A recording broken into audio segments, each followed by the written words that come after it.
bato sa langit ang tamaan ay huwag magagalit. Kaya lagi nating isigaw ang sigaw ng sambayanan, hoy, booking! At yan po ang ating tinututukan. Marisa, anong balita dyan?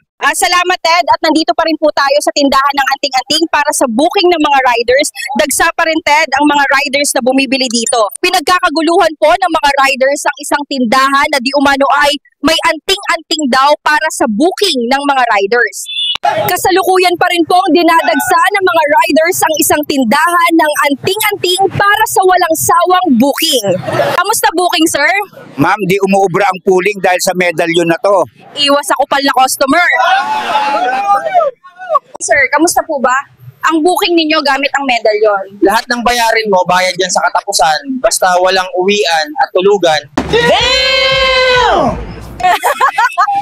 Sir, kamusta yung anting-anting ninyo sa booking? Sulit ang bili ko sa medalyon na to. Sa totoo lang, 1 linggo na po akong hindi natutulog. Puro na lang biyahe. Sir, ano po bang nagagawa ng medalyon na hawak ninyo? Iba po to, ma'am. Kaya mong bumiyahe tuloy-tuloy ng 48 hours basta wag ka lang matutulog.